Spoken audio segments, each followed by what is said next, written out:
Bonjour tout le monde, comme c'était déjà avisé dans la présentation précédente, nous allons voir ensemble, il n'est pas question de laisser emporter par le doute quand nous sommes fait face à une épreuve. Avant tout, permettez-moi de définir le mot épreuve.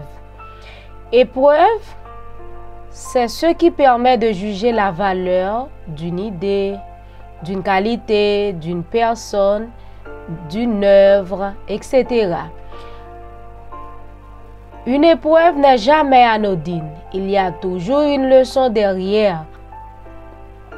Alors, plutôt que de nous plaindre, nous devons chercher à triompher de cette épreuve afin de grandir et d'avancer sur le chemin de Dieu.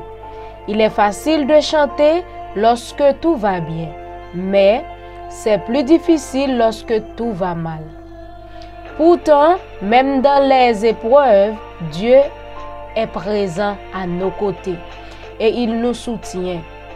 Dans le désert, l'Éternel prenait soin de son peuple. Il le nourrissait de la manne et le guidait le jour par une colonne de nuée et la nuit par une colonne de feu, selon le livre Exode, chapitre 13, versets 21 à 22. Nous traversons tous des difficultés et nous avons tous de bonnes raisons de nous plaindre. Mais les plaintes ne nous mènent nulle part.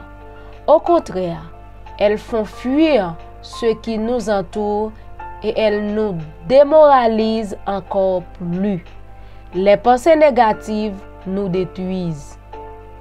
Certaines personnes passent leur temps à se plaindre, mais savez-vous que chrétien qui se plaint est avant tout un chrétien qui manque de gratitude?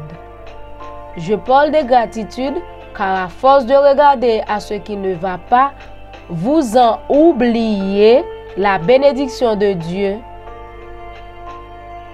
Je vous rappelle que même dans l'épreuve, Dieu pourvoit à nos besoins et il nous protège. Psaume 23, le verset 24,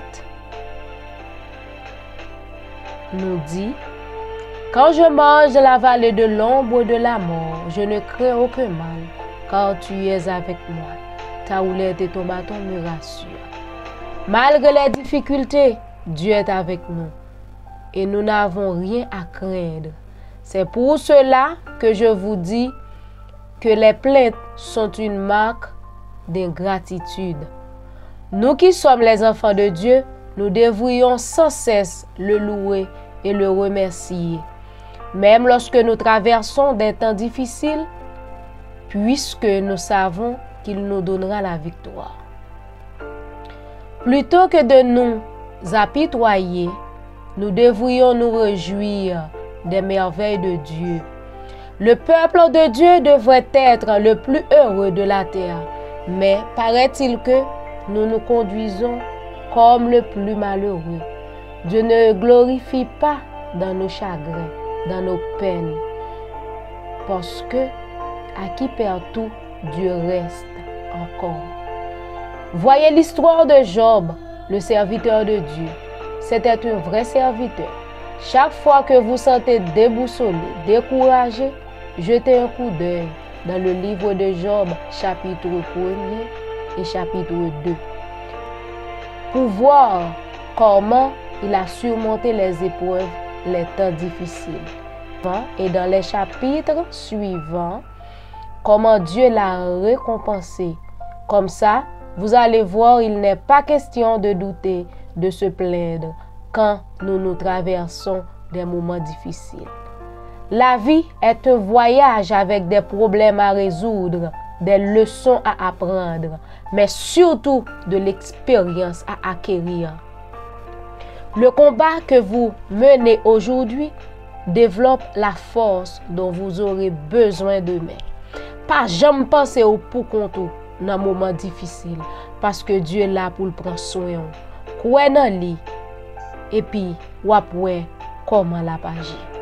C'est ainsi s'achève notre formation de ce jour. Merci À bientôt.